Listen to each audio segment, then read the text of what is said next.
Welcome to the Army National Guard Leader Development Podcast. I'm Chief Chris Young, and today we'll be speaking with Command Sergeant Major of the Army National Guard, John F. Sampa, about his career, being a leader in the Army National Guard, and what's in store for the leaders in our future. Welcome, Sergeant Major. Thanks for having me here. I'm glad to be here today and give my perspective to our soldiers in the Army National Guard. I know everyone's looking forward to hearing it. Sergeant Major, if you wouldn't mind, why don't you start us off by telling us a little bit about where you came from in the Guard, how you got down here to NGB, and how you got to the preeminent position for an NCO down here. Well, I'm proud to say that I'm a Texas Guardsman. I live in the west side of Houston, and I've been in the Guard and the Army in April will be 33 years. I'm a tanker, 19 kilo. I've only had one MOS my entire career. Really? So I've been pretty fortunate to sustain that, and but I'm a tanker by heart. But I got here to be the Army Guard Command Sergeant Major by just being at the right place at the right time and having all the credentials that I needed for the position. Because I had no idea that I would become the 12th Command Sergeant Major Army National Guard in my lifetime. But I'm here and I'm trying to do the best I can. But how I got here was that my previous assignment, I was a 36th Division Sergeant Major. I did that as a traditional guardsman, serving that tenure for about just over 3 years, and then I was selected to be the senior enlisted leader for the state of Texas. And then shortly after that, I was selected to come here. So I walked into the building of the Readiness Center here in Arlington, Virginia, February 14th. I brought some love to the building, but they didn't realize what kind of love I was bringing. But I brought some good love. And some leg tuck bars. And some leg tuck, all that above. And so here next week will be my 2-year anniversary here. So I have one more year in my assignment, and we'll go from there. Outstanding. Yeah. You have a very impressive career in the Army National Guard and also as a police officer. Like, how did you balance those competing demands between military, law enforcement, and family? So before I even start that, you said two buzzwords that kind of we in the law enforcement world, kind of look to. You said police officer. Yes, I'm a police officer, but I'm a state trooper. I got to be proud of those words, state trooper. So yes, I'm a Texas State Trooper. I work in the Texas Highway Patrol Division, and I've been there for 25 years now. And you're right. So over the years of my tenure being in the Army National Guard and also being a state trooper, it's been a real balancing act because as time come and as I continue to do my assignments as a state trooper, is competing.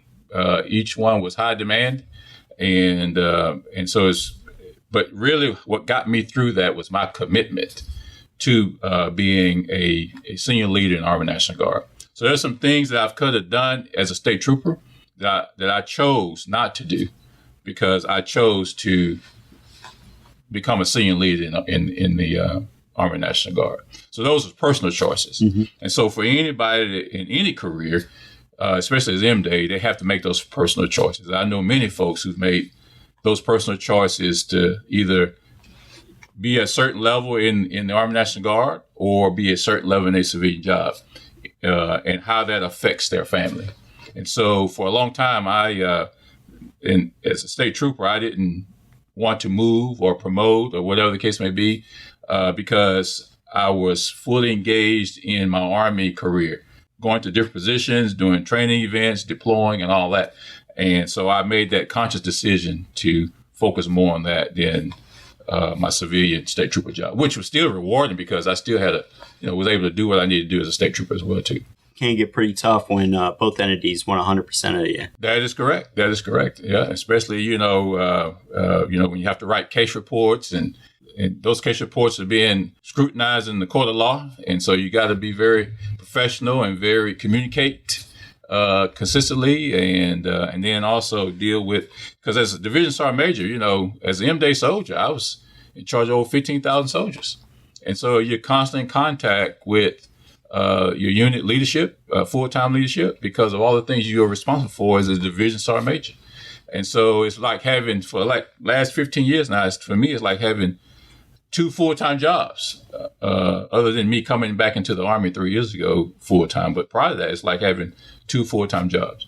And so having a family who's understanding and know what it's all about. But the key is too, for me to have my family support me, is to involve them in what the Army has going on as well too. So drill weekends, my wife or my family would probably come to drill weekend with me. If it was a home station drill, we make a weekend out of it.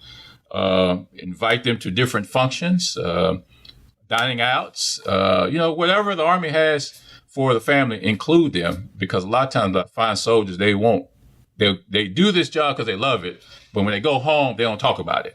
They try and keep the two separate. They try to keep two separate, or they just don't talk about it because it's, just something they love to do. It's not really, they really feel like it's not, anything big because they just do it. But they need to, I constantly tell soldiers, you have to go home, tell your story, especially to your family, because they don't see everything you're doing. They just know you're away from home. But if you include them in the things you're doing and also talk about some of the things you're doing, they can have a better understanding of what you do and be more supportive for you doing that. So, Sergeant Major, going off of that, there's a lot of requirements in your drill weekend. There's a lot going on with the Guard these days. We're seeing Guard units go to Europe, deploying in Iraq and Afghanistan and Syria, to Africa. With all this going on in the National Guard now and our regular M-Day drill weekend requirements, how can we as soldiers and leaders, balance that family life, but also make sure we're developing the next generation of leaders to take our place when we're gone? Yeah, so a great question. When you talked about the different things Guard soldiers doing today, I look at it as great opportunities that Guard soldiers of yesterday didn't have. If you talk to a Guard soldier, 25 years, 30 years ago, he or she probably would be very surprised in what the Guard is doing today and opportunities they have to train outside of their state, or now even train overseas somewhere. That was not really heard of back in those days, because you was more of a community-based organization, did a lot of local community stuff, and then you was there for the Homeland Response. Where now we have all that, continue to have the Homeland Response mission, in addition to the warfighting mission. So we highly engaged in the last 20 years or so more into the warfight, because the active component numbers have reduced to where now the requirements of the Army is increased. So 60% of the combatant commanders' requirements are required for the Army to fulfill. And so the active component cannot do all of that by themselves. So they have to have the Army National Guard to be involved in the warfight. And so moving forward, I always say that today's National Guard is definitely not yesterday's National Guard. This is the new norm for the Army National Guard, because when the world changes, our threats changes. When the threat changes, the Army changes, and the Army National Guard is going to change with that. And so what you see now is the new Army National Guard. And so for the leaders of today and those coming up today, you have to continue to think outside the box. I always say, do not allow your lack of funding or lack of equipment to determine your outcome of your training. At home station, it seems like there's a lot of things for us to do. There is. So you have to prioritize some things. And the Chief of Staff of the Army a few years ago said that a lot of these required training is going to be determined by the commander himself. He or she is going to determine what's required. And not everything has to be on a PowerPoint presentation that we got used to. Sitting in the classroom, just been beat up by PowerPoint. That's certainly good news to hear. Yeah, so in my days, if you get soldiers underneath the tree, we call it hip pocket training. Yep. So training is not always in the classroom. Training can be anywhere. There are soldiers and a leader, and something is taught and learned from it.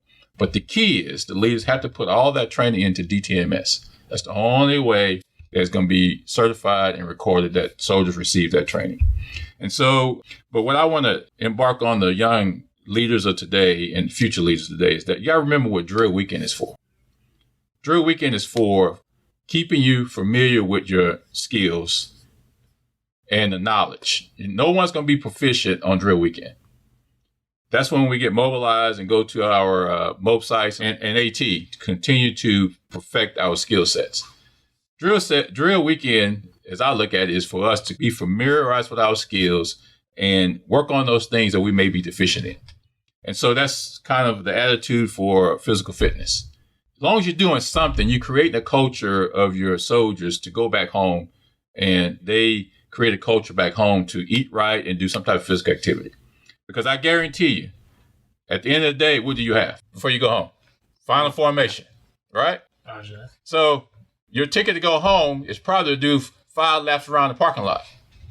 And if you're the last one every month to go home because you're the last one doing 5 laps, guess what you think that soldier's going to do between drill? Try to get a little bit quicker. He or she going to do some running because they don't want to be, the last one running around the parking lot anymore.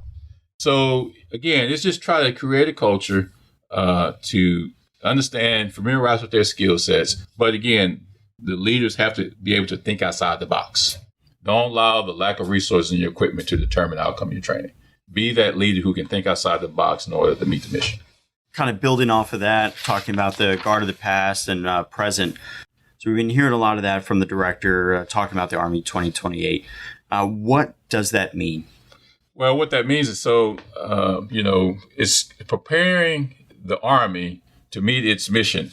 And so what it's all about is preparing the Army to deploy anywhere at any time, fight and win our nation wars decisively against any near-peer competitors such as Russia, while simultaneously maintaining its ability to conduct irregular warfare. But the 2028 is just a strategic plan to get our units prepared with new type of equipment, innovative equipment for the technology of today, as well as our soldiers being lethal in their skill sets and what they bring to the fight as well. So that's just the modernization plan to get to that point. So I come from an 11 Bravo background, Sergeant Major. So, when I hear all this about the new training, the new education, the big thing that sticks in my head is new equipment. I want to hear about, what type of new stuff is coming down the pipeline. What am I going to get to take to the field? So what type of stuff should these M-Day soldiers be expecting to see coming down their way? Well, we have the new Futures Command, and they are the Army command that's testing new equipment, new type of stuff. They're looking at, new type of goggles, new type of weapon systems. And so those type of capabilities, you're looking at the next generation of combat fighting vehicles. The Abrams tank and the Bradley fighting vehicles and the UH-61 and then the Apache attack helicopter have been around for a long time. And so even though they've been great for the number of years they've been around, our adversaries have, developed their equipment to pretty much try to outmatch those equipment. So for us to remain dominant and stay ahead of the game, we have to continue to innovate new technology, new equipment that's coming across. So there's a lot of good ideas out there that the industry is putting together based on what the Army requirements are. And so again, looking at a lot of this synthetic training environment coming to play to help our soldiers train, as well as the artificial intelligence piece of that as well too. So again, very interesting where the Army and the whole defense is going to for it technology-wise. Yeah, I definitely saw some pretty interesting stuff last October at AUSA up here in D.C. Definitely really cool, some of the things that they're trying to do to minimize the cognitive burden on a soldier and reduce weight and increase range of everything from small arms to the big paladins. That's correct. And so you mentioned that. So yes, here at the AUSA convention, which is the Army's big association convention here in D.C., I also encourage our soldiers in the Army National Guard to attend the Enlisted Association of the Army National Guard, ENGAS, in Little Rock, Arkansas, where we're going to have a lot of those same type of vendors and technology there as well too. They can come see that conference there in Little Rock, Arkansas in August. And so I encourage every soldier that when they attend these type of events, that they bring that information to their leadership and let them know what they like, what they don't like, so that the senior leaders can use that information. Use everybody in the formation to get their eyes out there and bring it all back to educate the rest of the unit. That's correct. Sounds like a pretty good idea. Yeah. Sergeant Major, before you head out, just had one final question for you. From a leadership standpoint, Sergeant Major, what advice do you have for the specialists, the corporals and sergeants that are in the ranks that are either leading troops or going to be leading troops? The advice I have of them is, one, to ensure that you're maintaining the standards, the basic standards of the Army. But I always use an analogy of, opportunity that comes to soldiers all day long. And I look at them like train on the tracks. There's a train going north, there's a train going south every day. But the right train that passes every day may not be the right one for you.